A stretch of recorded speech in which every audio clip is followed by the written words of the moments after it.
Class 9 ভূগোল ও পরিবেশ।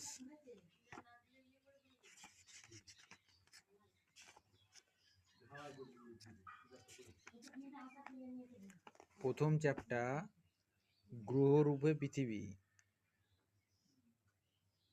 পৃথিবীর আকৃতিটা কেমন? মেঘমুক্ত দিনের আকাশ নীল রঙের। দিনের বেলা সূর্যকে আমরা দেখতে পাই, পৃথিবীকে আলো ও উত্তাপ দেয়। মেঘমুক্ত রাতের আকাশে অসংখ্য আলোকপুঞ্জ দেখতে পাওয়া যায়।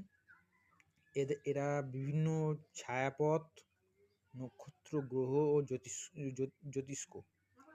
পূর্ণিমার রাতে আমরা চাঁদকে দেখতে পাই।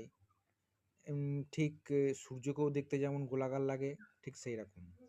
পৃথিবীর আকার সম্পর্কে বিভিন্ন সময় বিভিন্ন রকম ধারণা এসছে। সময়ের সাথে সাথে পরিবর্তন হচ্ছে। কোনো সময় এসছে চ্যাপ্টাকৃতির, কোনো সময় এসছে গোলাকৃতি, কোনো সময় এসছে অভিগত গোলাকৃতি। প্রাচীন যুগে বেশিরভাগ মানুষের ধারণা ছিল যে পৃথিবী আকৃতির চ্যাপ্টা থালার মতো বা প্লেটের মতো। থালার যেমন প্রান্ত আছে, পৃথিবীরও একটি নির্দিষ্ট সীমা আছে, যা অতিক্রম করলে মানুষ হারিয়ে যেতে পারে। প্রাচীন গ্রিক চিন্তাবিদরা যেমন সাহিত্যিক হোমার, দার্শনিক থ্যালেস, ডেমোক্রিটাস, ঐতিহাসিক হেকাটিয়াস প্রমুখরা পৃথিবীর সমতল ও চ্যাপ্টা বলেই ধারণা করেছিলেন।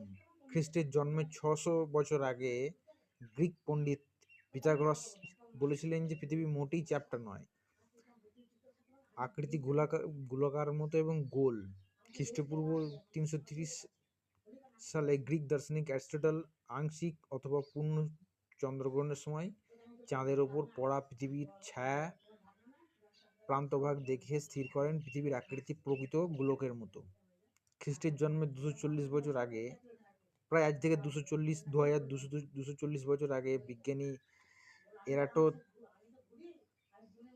এরাটোস্থিনিস গ্রহটির পরিধি নির্ণয় করে বলেছিলেন পৃথিবী আসলে গোলাকার। বড়ামির, আর্যভট্ট, কোপারনিকাস প্রমুখ পণ্ডিতরা এই ধারণা পোষণ করেছিলেন, তবে বেশিরভাগ লোক এই তত্ত্বে বিশ্বাস করে না। পরবর্তীকালে বিভিন্ন রোমান অঙ্কশাস্ত্রবিদ টলেমি অক্ষরেখা ও দ্রাঘিমারেখার নিরিখে পৃথিবীর গোলাকৃতি মানচিত্র প্রস্তুত করেন। অতীতকালে প্রাপ্ত পৃথিবীর আকার সম্বন্ধীয় প্রমাণসমূহ। পৃথিবীর গোলাকার ছায়া তত্ত্ব।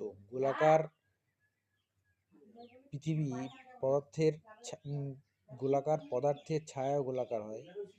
চন্দ্রগ্রহণের সময় চাঁদের ওপর পৃথিবী গোলাকার ছায়া পড়ে। কোনো গোলাকার বস্তুই ছায়া একমাত্র গোলাকার হয়, অর্থাৎ